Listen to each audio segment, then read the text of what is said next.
Yep.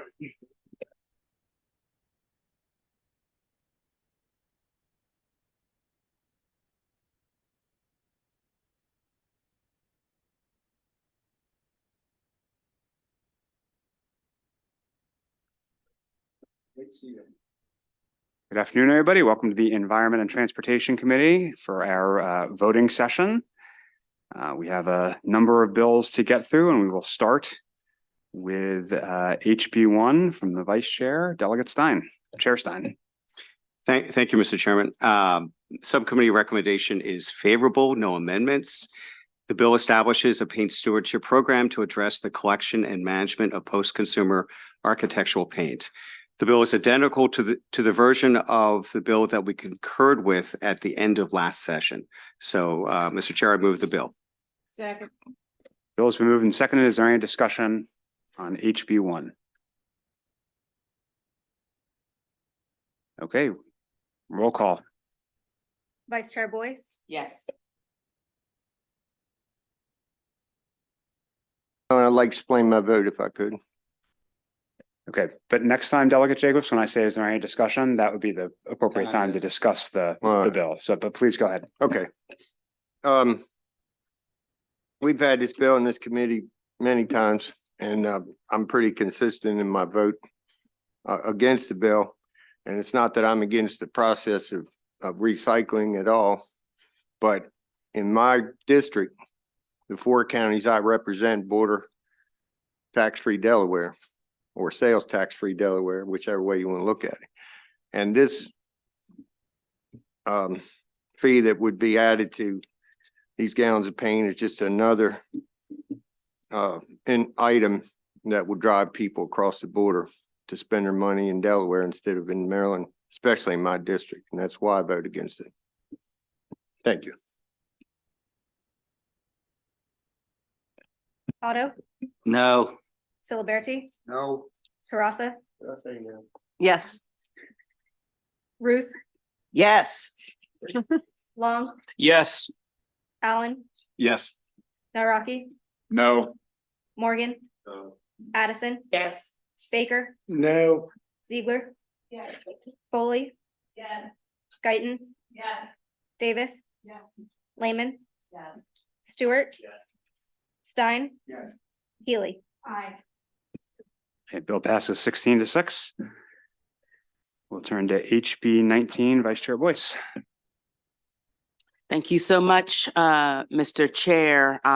HB 19, the committee recommendation is favorable with amendments.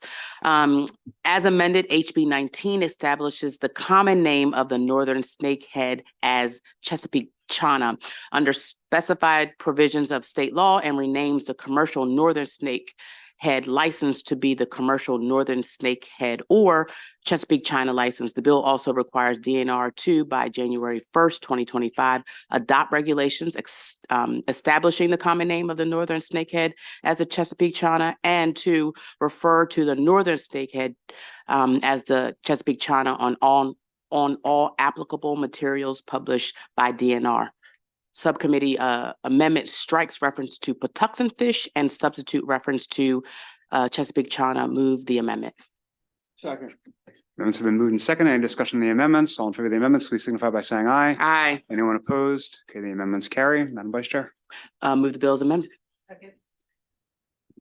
Any discussion? Bills moved and seconded. Any discussion? Delegate Ruth. Chair, when is the appropriate time to ask if we can pile on? We'll do that in 1 second after Thank we you. hear. Oh, is that it? All right. Who would like to be added to the amendment as sponsors? Keep your hands up until. The bill. Yeah. Yes. Mhm. Trish, how do you want to handle this?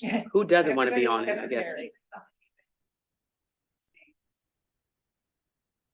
Question is, who doesn't want to be on it? I think this one.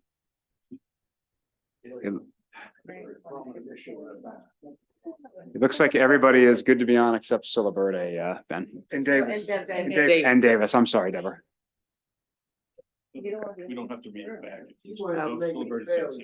You want to be up on it? Okay.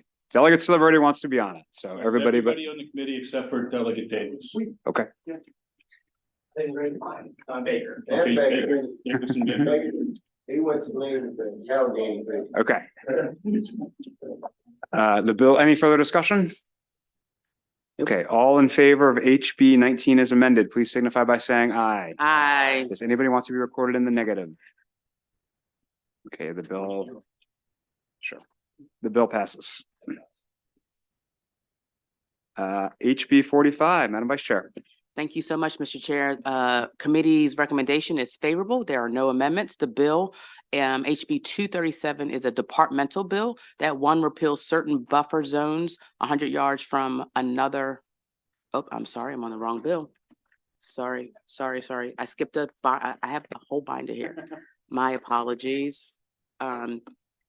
Again, favorable. The recommendation of HB 45 is favorable. No amendments. The bill, the departmental bill, establishes an exception to the existing prohibition against selling, offering for sale, bartering, or exchanging any game bird or mammal taken from the wild by authorizing the transfer of a legally acquired mounted specimen of a game bird, excluding a migratory game bird or game mammal, if the original owner is deceased and the specimen is part of the personal property of an owner whose estate is being liquidated or distributed. Move the bill. Bill has been moved and seconded. Is there any discussion on HB 45 departmental bill? Do you have a question, sir? No. Oh, Okay, all in favor of HB 45, please signify by saying aye. aye. Does anyone need to be recorded in the negative? Okay, bill passes. We'll now turn to HB 113, Chair Love. Thank you, Mr. Chair. HB 113 came out of subcommittee favorable with amendments. As amended, HB 113 generally prohibits an adult who is present and directly supervising a minor from allowing the minor to ride a horse in specified areas unless the minor is wearing, properly secured, a helmet that meets or exceeds the standards of the American Society of Testing and Materials for protective headgear used in equestrian riding. The First Amendment authorizes the use of a non-compliant helmet when receiving therapy services under certain circumstances, and the Second Amendment clarifies the application of the bill. Move the amendments. Amendments have been moved and seconded. Is there any discussion on the amendments? Okay, all in favor of the amendments, please signify. Okay, all in favor of the amendments, please signify by saying, you want to wait on the amendments or? Okay, let's adopt the amendments, then we'll do your questions. All in favor of the amendments, please signify by saying aye. Aye. Anyone need to be recorded in the negative? Okay, the amendments pass. Move the Aye. bill as amended. Bill's moved and seconded. Any discussion? Delegate Otto.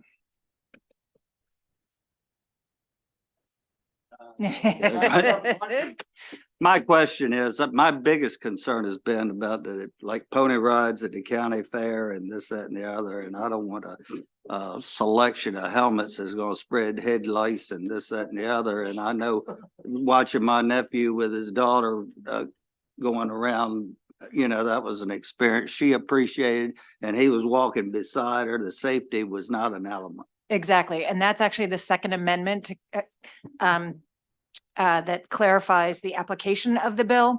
And so what it does is it adds the words, it's the ground on the grounds for which the primary purpose is equestrian activities. So that would exclude what you're talking about. So Okay. those are not covered. Well, I appreciate that. You bet. Still won't vote again, but, Delegate Naraki. Thank you, Mr. Chair. My question is, what would the penalty be if someone is found to not be using the equipment? So the penalty on the adult is what the penalty is in the transportation article, which is $500. But if it's a class of students, that's all counted as one. Okay, so if it was 5 students, it would only be one $500, not, not multiple $500 fines. Correct. Okay. Delegate Ciliberti. Thank you, Mr. Chairman. This bill hits home because my older daughter is an equestrian, if I pronounced it correctly. She loves horses. And and one day I was with her while she was riding and participating, and the bloody horse refused at the gate, and she went flying head over tin cups with her helmet on, and obviously she's doing well today. Thank you. Thank you for sharing that. And as somebody who has had that exact experience, I'm only here today because I had a helmet. So thank you for sharing that about your daughter. Yes, thank you, Delegate Solidarity. Delegate Tarasa. Thank you, Mr. Chairman. My question is about that last piece of the amendment. Mhm. So if they're riding on the property, but then do like a trail ride off the property, does that mean it wouldn't be required off the property? So the first part of the bill, let me get the exact language. So the requirement only applies to horse riding on a highway, a public horse riding path or trail, or the grounds of a facility whose primary purpose is equestrian activities you. and. Okay, So thank yeah. you. Any further discussion? Okay. We will do, I believe the bill's been moved and seconded. We will do a roll call vote. Vice Chair Boyce, Yes. Holmes, Aye. Love, yes. Jacobs. Yes. Otto, No. Silverty, Yes. Tarasa, Yes. Ruth, Yes. Long, Allen, Yes. Nauraki, No. Morgan, Addison, Baker, Ziegler, Foley, Guyton, Davis, Lehman, Stewart, Stein, Healy, Bill passes with 3 no votes. Does anybody want to be added as a co-sponsor? I believe it was 18-3 Delegate Solidarity, but I'll double check that for you. 19-3, excuse me. Thank you, Rebecca. Ben, you got Holmes and Love? Anybody want to be raise your hand if you want to be a co-sponsor. Silaberde, Love, Holmes. Good then? Great. Okay. Just for the record, we always double check that.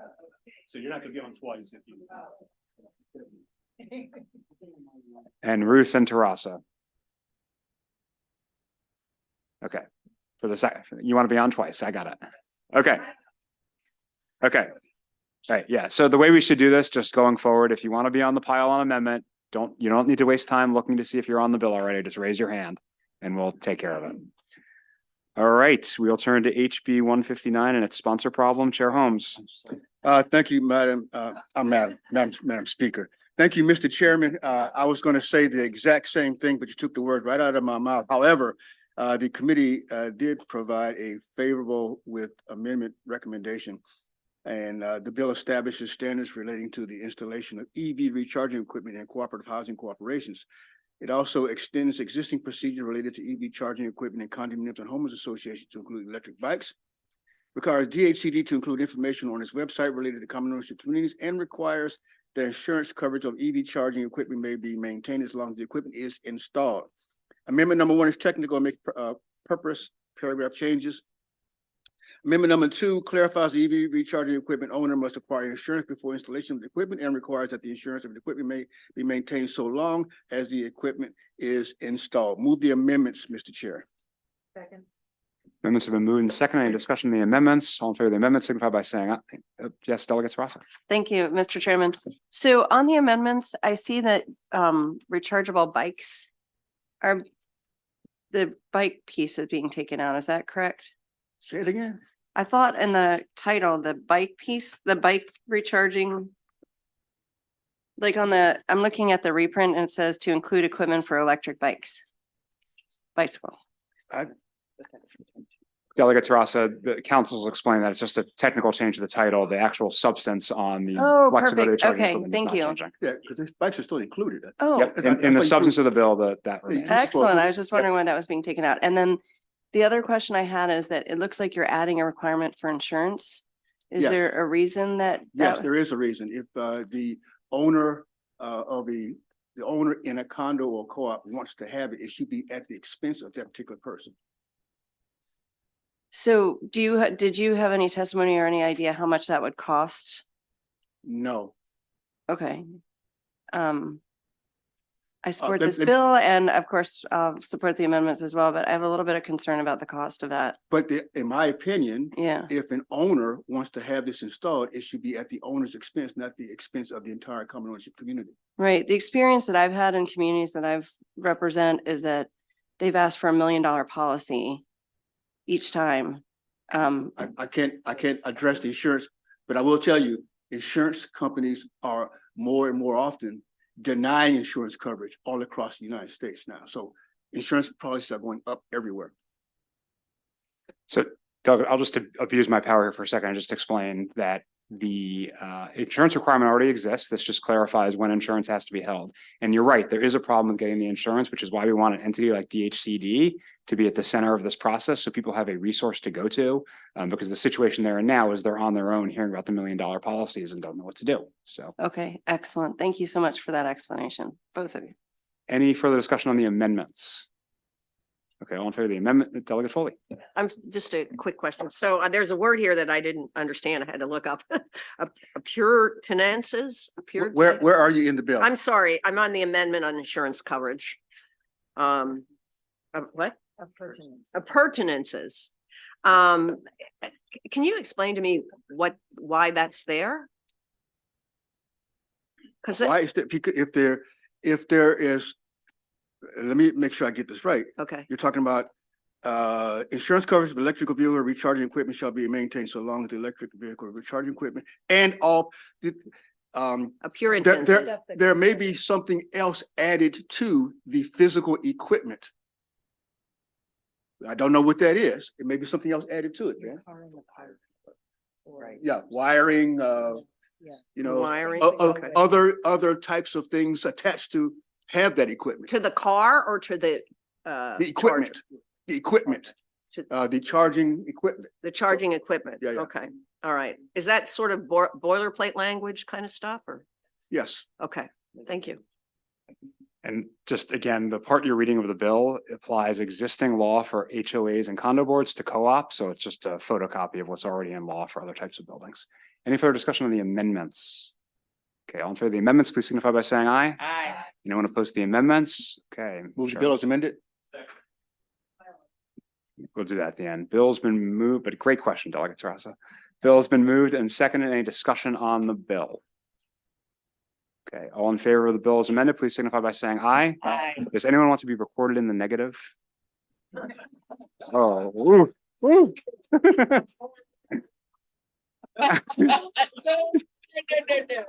I'm gonna pile on. Okay, I just want to be sure though. Does anyone want to be recorded in the negative? Okay, does anyone want to be added as a co-sponsor?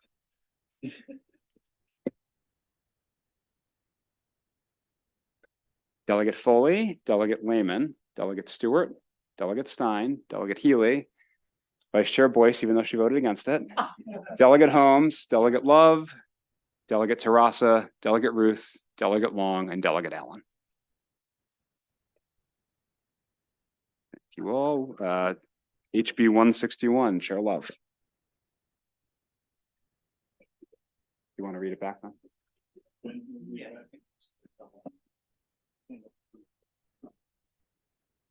The pylon is Foley, Lehman, Stewart, Stein, Healy, Holmes, Love, Terrassa, Ruth, Long, and Allen.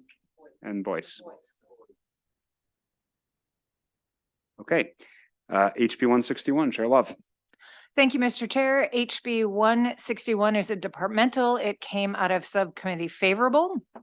The bill does three things. It exempts certain applicants for identification cards who present the appropriate documentation to the MVA from paying the $1 required fee.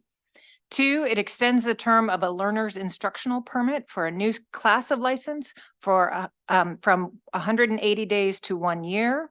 And 3, it establishes that a driver's license issued to certain U.S. government contractors and any dependents must remain in full force and effect during an absence from the state under certain circumstances. Move the bill.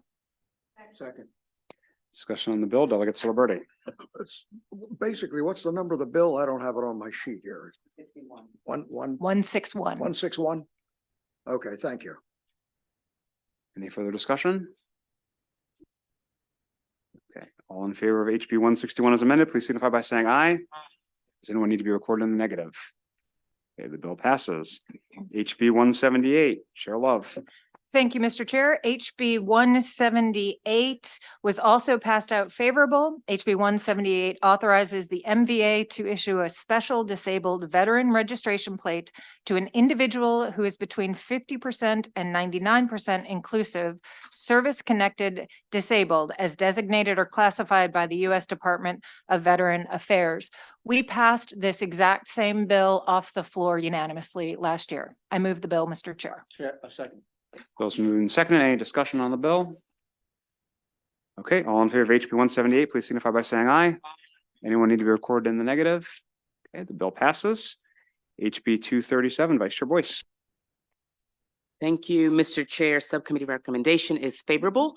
HB 237 is a departmental bill. It repeals certain buffer zones, 100 yards from another person or vessel, a public or private swimming area, a diver down flag, or an occupied offshore stationary blind within a commercial northern snakehead license may not fish with a bow and arrow, and two, instead requires a commercial northern snakehead, Chesapeake Chana, licensee who fishes for northern snakehead to comply with all DNR regulations governing the use of the gear. Essentially, this is putting in law, which is already in regulations, mirroring the two. Please move the bill. Second. Bill's moved and seconded. Any discussion on the bill? Delegate Foley. Thank you, Mr. Chair. Are we going to change the name of northern snakehead in this bill, or do we have to wait till the bill passes it? No. No, what? It does not need to be changed in this bill. Okay. It'll be fixed, but It'll not be in this bill, fixed, but it'll be fixed, right? So, because we're passing the other bill. yes. Yes. Okay, thank you. Yeah. Delegate Tarasa. Thank you, Mr. Chairman. I just want to mention that I'll be voting against this because I have concerns about cutting those buffer zones back, but I think the chair of the subcommittee is aware of that. Yes. Mhm. Thank you. And Mr. Chair, just for clarification, it goes from 100 yards to 50 yards. And I believe, if I'm correct, the retrieval line for the bow is 35 feet. So. Any further discussion on this bill? Okay, all in favor of HB 237, please signify by saying aye. Aye. Please raise your hand if you want to be recorded in the negative. Delegate Tarasa. And Delegate Landon, thank you. Okay. House Bill 280, Chair Holmes. Thank you, Mr. Chair. And although this does in fact have serious sponsor problems, this bill came out favorably, Mr. Chair, with no amendments. And the bill authorizes counties and municipalities to establish a local trust fund or other appropriate fund for the purpose of repairing or rehabilitating infrastructure within counties that are subject to the Maryland Condominium Act and the Maryland Homeowners Association Act. And there are no amendments, Mr. Chair. Move favorable. Bill's been moved and seconded. Is there any discussion? Delegate Morgan. Yes, this is enabling, am I correct? 100%. Thank you. Any further discussion on the bill? Okay, all in favor of HB 280, please signify by saying aye. Anyone want to be recorded in the negative? Okay, the bill passes. House Bill 283, Chair Holmes. Thank you, Mr. Chair. This bill received a favorable recommendation from the committee, and there are no amendments. This bill allows DHCD when determining, this bill allows DHCD when determining whether state-owned, surplus state-owned property is suitable for use in redevelopment as affordable housing to consider, in addition to other factors, any DHCD determined criteria necessary for such use. Move the bill as unamended, Mr. Chair. Bill's moved and seconded. Any discussion on HB 283? Okay, all in favor of HB 283, please signify by saying aye. Aye. Anyone opposed? Delegate Jacobs, Delegate Otto, Delegate Naraki, Delegate Morgan, Delegate Baker. Just want to make sure everyone who was negative, you just heard your name being said, correct? Okay, you guys got it? We good? Okay, We do have a withdrawal, HP 429. Any objection to withdrawing HP 429? We're going to withdraw it, going once, going twice. Okay, I'm taking that as a consent motion to withdraw it. Okay, that is the conclusion of our voting session. Thank you all so much for your hard work today and this week, and have a great weekend.